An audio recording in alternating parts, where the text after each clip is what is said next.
Madame, Monsieur, bonjour et bienvenue dans ce flash d'information. On démarre tout de suite avec la lutte contre le travail des enfants et la traite des personnes.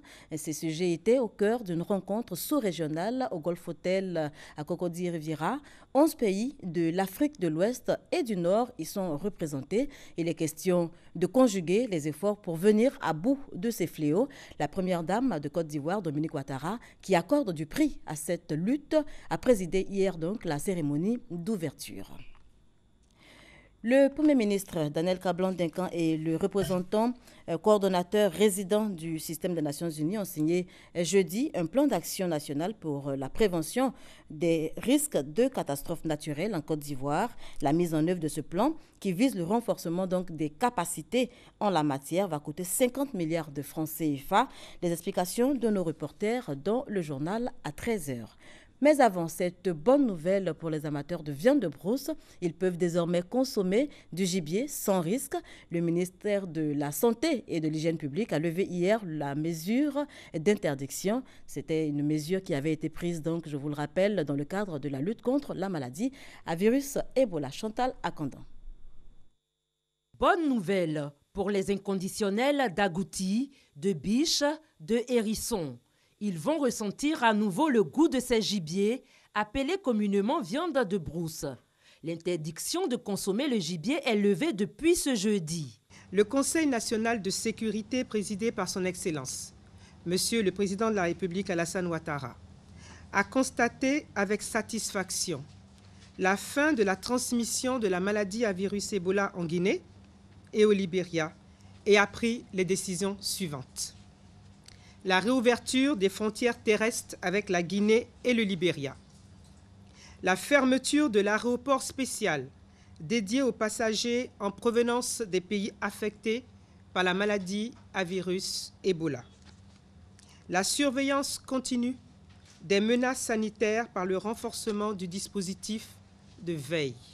Veiller à faire bien cuire la viande avant consommation et également la mesure qui déconseillait les accolades et le serrement des mains est levée. Le gouvernement remercie les populations pour le respect des mesures préventives, dont l'application rigoureuse a permis d'éviter la propagation de l'épidémie de la maladie à virus Ebola dans notre pays, en Côte d'Ivoire. C'est avec joie que les tenanciers de restaurants et les consommateurs ont accueilli cette nouvelle. Je suis très heureuse. Je vais préparer. À partir de lundi, je vais le faire. Viande de brousse, agouti, bûche. Ce que je gagne, je fais. Cette décision est la bienvenue. Parce que vraiment, la viande de brousse manquait aux Ivoiriens. Avant, on se nourrissait plus de viande de brousse.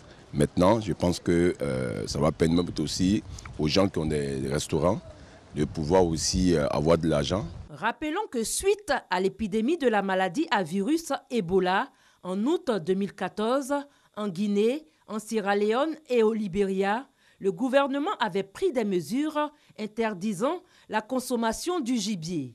Aujourd'hui, la levée de l'interdiction de consommation de la viande de brousse par le gouvernement met fin à 2 ans de lutte acharnée contre la maladie à virus Ebola en Côte d'Ivoire. Signalons que Ebola n'a fait aucune victime dans notre pays, mais la vigilance reste de mise. Hors de chez nous, en France, 3 femmes ont été interpellées jeudi dans le cadre de l'enquête sur la voiture contenant des bonbons de gaz retrouvées à Paris.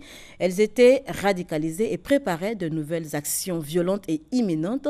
C'est ce qu'a affirmé dans la soirée le ministre de l'Intérieur, Bernard Cazeneuve. L'une d'elles aurait prêté serment, prêté allégeance donc au groupe État islamique.